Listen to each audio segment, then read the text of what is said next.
주의 복 그것은 사람을 부하게 하나니 그분께서는 그것에 슬픔을 더하지 아니하시느니라.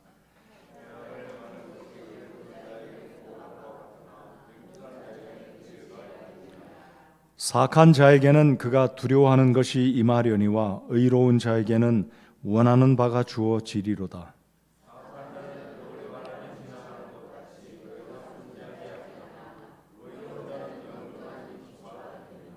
게으른 자는 그를 보내는 자들에게 마치 이에 식초 같고 눈에 연기 같으니라.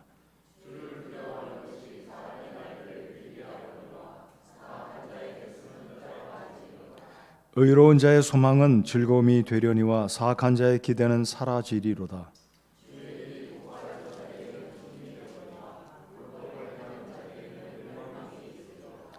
의로운 자는 결코 제거되지 아니하려니와 사악한 자는 땅에 거주하지 못하리로다.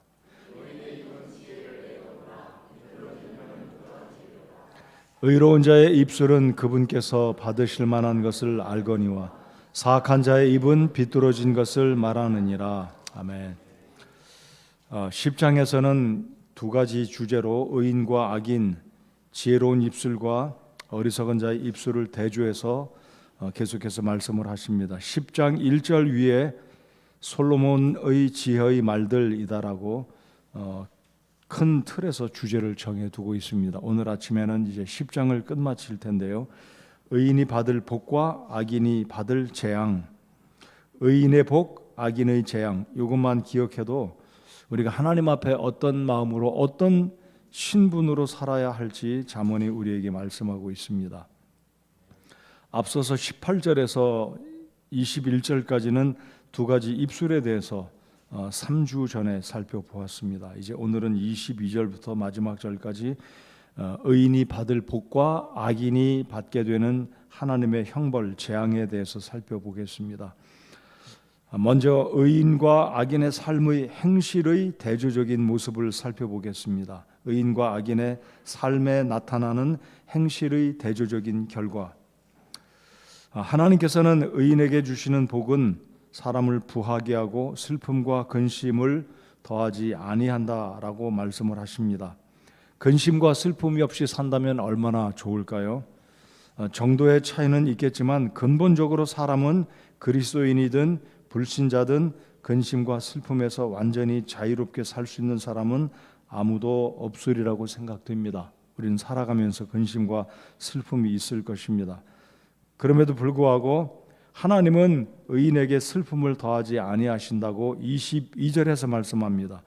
22절 하반절에 보시면 그분께서는 그것의 슬픔을 더하지 아니하시느니라. 의로운 자들에게는 우리 하나님께서 복을 더하시고 사람을 부하게 하시지만 슬픔을 더하지 아니하신다. 과연 의인들이 된 저와 여러분의 삶에는 늘 부함을 하나님이 더하시고 슬픔을 더하지 않으실까요? 그러지 아니합니다. 오늘 결론 부분에서 여기서 말하는 의인과 악인이라는 것은 상대적인 의인과 악인을 말하는 것이 아니다라는 겁니다. 여러분, 상대적으로 말한다면 어느 누군가는 어느 누군가보다 조금 더 의로울 수 있고 착할 수 있고 바를 수 있겠지만 하나님이 말씀하시는 이 잠언 전체에서, 성경 전체에서 말씀하시는 악인과 의인이란 상대적인 것이 아니라 절대적이다라는 것입니다. 자, 그러면 하나님께서는 의인에게 슬픔을 더하지 아니하신다는 이 말씀을 기억하시면서 바울 사도의 서신들을 읽을 때 여러분이 발견하시는 공통점이 무엇입니까? 바울의 서신에 늘 언급하는 서론 부분을 보면 우리 주님께로부터 또는 하나님으로부터 무엇과 무엇이 너에게 임하기를 구한다고 말씀을 하고 있습니까? 은혜와 평강이 있기를 원한다고 주님 말씀하십니다. 여러분, 오늘 아침에도 저와 여러분에게 우리 하나님은 정말로 저와 여러분의 삶에 은혜와 평강이 있기를 원하시는 우리 아버지 하나님이십니다. 자, 24절을 보시면 의인에게 하나님은 어떤 복을 주신다고 말씀하십니까? 사악한 자에게는 그가 두려워하는 것이 임하려니와. 자, 왜 사악한 자에게는 그가 두려워하는 것이 임할까요? 악하기 때문에 본인이 저지른 행위에 대해서 알고 있기 때문에 양심적으로 무엇인가 거리낌이 있고 두려워하는 것이 있는데 결국은 인과 응보다 하나님께서는 악인에게 자신들이 저지른 그 잘못에 대한 대가를 지불하게 하신다는 측면으로 그가 두려워하는 것이 임한다고 말씀합니다. 그렇지만 24절 하반절에 보시면 의로운 자에게는 뭐라고 말씀하십니까? 원하는 바가 주어지리로다 그랬습니다. 원하는 바, 우리가 소원하는 거죠. 우리가 소망하는 겁니다. 어찌 보면 우리가 그렇게 간절히 기도해도 살아생전에 우리의 간절한 기도들이 다 응답되지 않을 수도 있을 것을 우리가 인정합니다. 그러나 궁극적으로 우리가 원하는 게 뭘까요? 여러분, 궁극적으로 우리가 바라는 가장 큰 소망이 무엇이겠습니까? 가장 큰 소망이란 우리가 천국에 들어가서 주님과 더불어 영원히 눈물도 아픔도 좌절도 슬픔이 없는 천국에서 들어가는 것이, 사는 것이 우리의 가장 지고무상한 가장 큰 소망이다라고 믿습니다. 이게 결국은 우리 주님이 의인들에게 그런 복을 주신다고 24절에서 말씀을 하십니다. 자, 이제 25절을 보시면 의인이 받을 복은 또 무엇입니까? 25절 우리 한 번 더 같이 읽어보시겠습니다. 시작. 사악한 자는 회오리 바람이 지나가는 것 같이 더 이상 존재하지 아니하나 의로운 자는 영존하는 기초가 되느니라. 회오리 바람, 여러분, 이 회오리 바람은 우리나라에서는 사실 그렇게 찾아보기 쉽지는 않을 것 같습니다. 아마 유대 광야에도 미국에서 일어나는 토네이도 같은 이 태풍 같은 굉장한 바람은 우리나라에서 좀처럼 여름철엔 조금 있기는 하지만 잘 경험하지 못하는 것인데, 이론적으로는 우리가 압니다. 이 회오리 바람이란 갑작스러운 재난이나 시험, 어려운 일들을 의미합니다. 이 위기 상황이 올 때 하나님은 악인에게는 회오리 바람이 지나가는 것 같이 그 악한 자들을 다 휩쓸어 가서 세상에 남아있지 않게 된다고 말씀합니다. 이 말씀도 우리 한번 역으로 생각해 보겠습니다. 이 세상에 과연 악한 자들이 더 이상 존재하지 않고 사라지는 모습인가요? 어찌 보면 악인들은 더 잘 살아요. 악한 일이 드러나지도 않아요. 다 숨겨집니다. 그러니까 여기서 말씀하시는 것은 잠깐 그런 현상이 있는 것이 아니라 궁극적으로 그 개인들의 삶의 마지막에 하나님은 악인의 길을 심판하신다라는 것입니다. 시편 1편에 그렇게 말씀하지 않습니까? 악인의 길은 하나님께서 인정하지 않고 결국은 심판의 겨처럼 날아간다. 똑같이 여기에서 회오리 바람이 지나가는 것처럼 이 악인들은 하나님이 쓸어버리신다. 시편 1편에서는 악인들은 겨와 같이 하나님의 심판을 견디지 못한다. 궁극적으로는 우리 하나님께서 악인들을 향해 심판하실 것을 이 구절에서도 말씀을 하십니다. 그러나 반면에 의인들은 요동하지 않고 반석처럼 흔들리지 아니하고 주께서 의인들의 삶을 붙들어 주신다라는 것을 25절에서 말씀하십니다. 자, 이제 27절 또 보시겠습니다. 자, 이 말씀을 보시면서 저와 여러분은 의인인지 악인인지 생각해 보겠습니다. 자, 이 의인과 악인은 상대적인 평가가 아니라 절대적인 기준에 의한 평가다라는 것. 자, 27절 같이 또 읽어 보시겠습니다. 시작. 주를 두려워하는 것이 사람의 날들을 길게 하거니와 사악한 자의 햇수는 짧아지리로다. 자, 의인은 하나님이 장수의 복을 주신다고 말씀합니다. 죄송합니다. 또 이런 측면으로 생각해 보겠습니다. 과연 의인들은 모두 다 장수하며 살까요? 세상에 보면 그리스도인들도 갑자기 상상치 못하는 어려운 일을 겪고 세상을 떠나는 일들을 발견합니다. 그렇다면 하나님 말씀이 진리인가요? 의인들은 항상 장수합니까? 그렇지 못할 때가 있습니다. 다시 강조하면 여기에 의인과 악인의 이 행실과 그 주시는 복은 상대적이고 임시적인 짧은 순간의 의미들을 말씀하신다기보다는 궁극적으로 먼 측면에서 천국에 대해서 영원한 시각적인 측면에서 주님이 말씀하고 계신다는 것을 기억하시기 바랍니다. 자, 의인에게는 장수의 복을 주시기도 하지만 어떤 그리스도인들에게는 갑자기 황망한 일을 겪고 세상을 떠날 때도 있음을 우리는 알고 있지만, 궁극적으로 여기에 말씀하시는 장수의 복이란 천국에서 영생을 누리는 측면에서 하나님이 말씀하시고 있다라는 측면으로 이해를 할 때 이 구절의 의미가 우리에게 실제로 다가오는 축복의 말씀이 되리라고 믿습니다. 자, 이제 그러면 의인과 악인의 말과 태도의 대조적인 결과를 살펴보겠습니다. 먼저 살펴본 부분은 의인과 악인의 삶의 행실의 대조적인 결과를 영원한 세계, 영원한 시간적인 측면에서 대조를 해 보았다면, 이제 두 번째로 의인과 악인의 말과 태도를 대조적으로 살펴보겠습니다. 28절 계속해서 보시면 의로운 자의 소망은 즐거움이 되려니와 사악한 자의 기대는 사라지리로다. 궁극적으로 이 의인과 악인의 결과, 악한 자들의 소망은 이 땅에서는 잘 되고 잘 살고 권세를 누릴 수 있을지 모르지만 결국에 가서는 우리 하나님의 영원한 의로우신 하나님의 심판에서는 아무도 악한 자는 설 수가 없음을 말씀하고 계십니다. 반면에 의로운 자들은 그의 소망이 즐거움이 된다라는 것입니다. 천국을 향한 소망이 우리에게 사라지지 아니할 것이기 때문에 의인들은 이러한 소망 가운데 살아갈 수 있음을 말씀합니다. 한 장 넘겨서 29절을 보시면 밑에 주의 길이 곧바른 자들에게는, 한 장 넘겨서 힘이 되거니와 불법을 행하는 자들에게는 멸망이 있으리로다. 여기도 계속 대조해서 말씀을 하십니다. 곧바른 자들, 누가 곧바른 자들인가요? 구원받은 주의 성도들, 의인들입니다.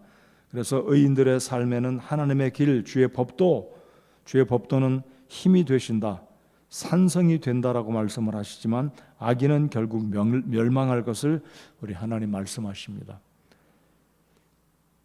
30절을 또 보시겠습니다. 아까 회오리 바람에서 악인들은 휩쓸어 간다고 말씀을 하셨는데 30절에서도 유사한 측면으로 말씀을 합니다. 의로운 자는 결코 제거되지 아니하려니와 사악한 자는 땅에 거주하지 못하리로다. 땅에 거주하지 못한다는 건 무슨 뜻이겠습니까? 결국은 의롭거나 악하거나 다 땅에 거주하지 못하고 죽어서 한 줌의 재가 돼서 무덤으로 내려가지 않습니까? 그렇다면 땅에 거주하지 못한다는 의미는 결국은 우리 하나님께서 악한 자들을 심판하시고 지옥 불 호수에 던져놓을 것을 말씀하십니다. 31절 의인은 입은 지혜를 말하지만 악인은 비뚤어진 혀, 즉 속이고 거짓말하는 혀는 결국 끊어질 것을 말씀하십니다. 혀가 끊어진다는 의미는 그의 말에 효과가 없다, 능력이 없다, 결국은 그의 속임과 왜곡함과 부정함이 드러난다는 의미로 말씀을 합니다. 이제 끝으로 32절 다 같이 한번 읽어보시겠습니다. 32절 시작. 의로운 자의 입술은 그분께서 받으실 만한 것을 알거니와 사악한 자의 입은 비뚤어진 것을 말하느니라. 사악한 자, 구원받지 아니한 자의 특징은 비뚤어진 것을 말한다, 왜곡한다, 거짓과 속음이 있고 정직하지 못하다는 것을 말씀합니다. 자, 이제 본문에서 악인과 의로운 자의 대조를, 행실을, 그 언어의 그리고 태도의 대조적인 결과를 말씀하셨다면, 본문에서 말하는 의로움이란 내가 생각할 때 A라는 사람과 B라는 사람을 비교했을 때 A라는 사람이 B라는 사람보다 더 의롭다라는 측면이 아닙니다. 여기서 말씀하시는 의롭다는 것은 사람들 10명, 100명, 수십억 가운데 상대적으로 누가 누구보다, 어떤 민족이 어떤 민족보다 더 착하고 의롭다가 아니라 하나님의 절대적인 기준에서, 절대평가의 측면에서 의롭다, 악하다입니다. 자, 그러면 누가 의로운 자이겠습니까? 구제하고 바르게 말하고 정직하게 사는 것도 의롭겠지만 본문에서 그리고 성경에서 말씀하시는 의인과 악인이란 상대적인 평가가 아니라 절대적인 평가입니다. 그렇다면 절대적인 평가는 무엇에 의합니까? 우리의 행위에 의한 것이 아니라 예수 그리스도의 보혈을 믿고 하나님의 은혜를 입은, 즉 회개하고 구원받은 성도가 하나님 앞에는 의인이고, 악인이란 아무리 착하게 살고 의롭고 바르고 정직하게 국가와 사회와 다른 사람에게 의로움과 이로움을 끼친다 할지라도 그가 예수 그리스도를 영접하지 않은 사람이라면 그의 삶이 하나님 목전에 악하다라는 사실이 성경에서 말씀하고 있습니다. 자, 결론입니다.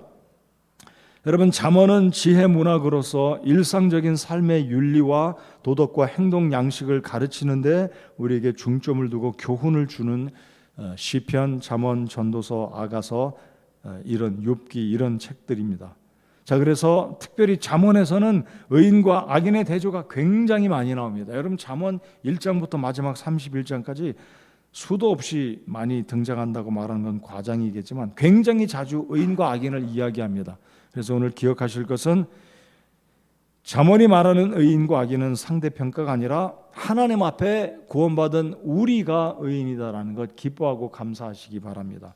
여러분 구원 받으셨습니까? 그렇다면 이 땅에서 살아갈 때 짧은 시간 50년, 90년, 80년 이 짧은 시간 동안에 왜 하나님이 침묵하시고 저 악인들을 그냥 두시지?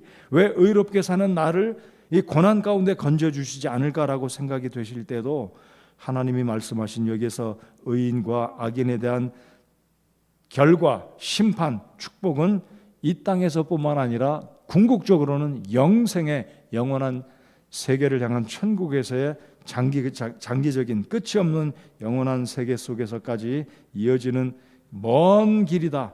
굉장히 길고 영원한 축복을 우리 하나님이 예비하셨고 궁극적으로 구원받은 저와 여러분에게는 그런 복을 허락하신다라는 측면으로 생각해야지, 안 그러면 우리가 힘들어합니다. 왜 악인들이 저렇게 버젓이 살고 있을까? 왜 의인인 우리는 고통 가운데 있을까? 이해가 안 되고 해석이 안 될 수 있다라는 겁니다. 그래서 잠언에서 말씀하시는 의인과 악인은 상대적이 아니라 뭐라고요? 절대적이다. 저와 여러분은 우리의 노력으로 우리의 행위로 구원받은 게 아니라 하나님의 예수 그리스도의 보배로운 피로 구원받았기에 베드로가 말합니다. 금과 은같이 썩어질 것으로 구원받은 것이 아니라 하나님의 은혜로운 복음과 보혈로 구원받았다라고 말씀합니다. 감사하십니까? 우리 하나님 말씀 한 구절을 읽고 의인인 저와 여러분 감사하며 살아야 되겠고 7전8기를 기억하며 살아가시기 바랍니다.